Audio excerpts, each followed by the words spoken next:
lupakan yang lain, pilih Amin.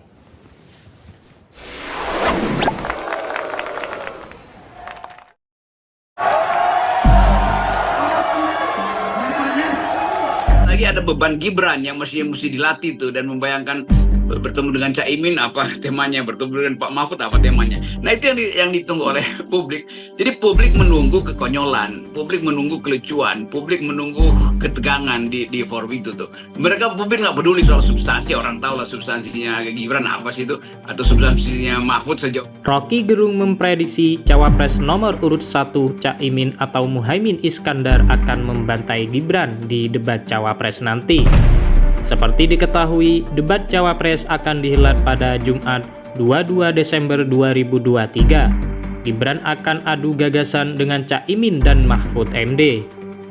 Di media sosial, banyak narasi yang seolah menunggu aksi debat 3 cawapres Jumat nanti. Namun bagi Rocky Gerung, mereka hanya sedang menunggu kekonyolan yang dilakukan, terutama oleh Gibran. Gibran tuh perlu dilatih, dia akan bertemu dengan Caimin dan Pak Mahfud. Di debat cawapres, publik menunggu kekonyolan, publik menunggu kelucuan. Jadi bukan pertaruhan ide atau gagasan, tapi pertaruhan kekonyolan, kata Rocky Gerung. Orang tahu lah substansinya Gibran apa sih itu, atau substansinya Mahfud sejauh-jauhnya, ya udah Mahfud adalah Menko-nya Jokowi kan intinya. Tetapi hal yang paling ditunggu ada orang mungkin bertaruh sekarang nih, mau diapain tuh, siapa menang di dalam debat. Jadi pertaruhan politik itu justru bagian yang paling menarik hari ini, bukan pertarungan ide, tapi pertaruhan kekonyolan. Ya, tapi saya kira mungkin di PUR ya kalau ini kira begitu. Dan publik menunggu skor bayangan itu tuh. Mungkin dari awal orang udah mulai lihat ya Caimin sama Gibran, yang mungkin Caimin main-mainin Gibran tuh, karena Caimin tukang ngebayol. Demikian juga Pak Mahfud tuh. Tetapi ada poinnya lain tuh, Pak Mahfud itu bagian dari rezim. Dan kita lihat strategi PDIP nggak mau konfrontasi dengan Jokowi kan. Kemarin diputuskan oleh PDIP bahwa konfrontasi dengan Jokowi itu justru strategi yang keliru tuh. Jadi kita mau tahu sebetulnya Gibran sebetulnya ada di atas angin kan, karena nggak mungkin PDIP menghajar Gibran, karena itu tetap dianggap itu proponennya Jokowi itu. Namun yang cukup mendapat sorotan dari Rocky adalah bagaimana Caimin akan membantai Gibran dengan beberapa pertanyaan menusuk yang dibalut dengan candaan. Menurut Rocky, hanya Caimin yang punya potensi untuk melakukan hal tersebut, sebab Mahfud MD yang masih menjabat sebagai Menko Polhukam dianggap bagian dari rezim Jokowi. Rocky Gerung juga mengatakan Caimin akan dengan berani membuli Gibran dalam debat cawapres mendatang. Saja disiapkan sebetulnya, tetapi yang ngincer Gibran kan di depan mata Caimin itu udah pasti akan separuh membuli, separuh kirim satir. Kalau Pak Mahfud mungkin dia kirim-kirim satir aja tuh. Jadi percuma sebetulnya mempersiapkan Gibran. Biarkan aja Gibran datang di situ dengan keunikan dia. Justru kalau dipersiapkan, lalu dia satu waktu nggak mampu untuk mengungkapkan apa yang tadinya dia bayangkan, karena ternyata wacana berbeda. Memang temanya dia ketahui, tapi kan dalam pertanyaan debat antara head to head itu kan nggak harus dengan wacana itu kan. Sama seperti Anies menyimpangkan pertanyaan pada Prabowo, atau Ganjar menyindir Prabowo, kan itu intinya di situ tuh. Jadi tiba-tiba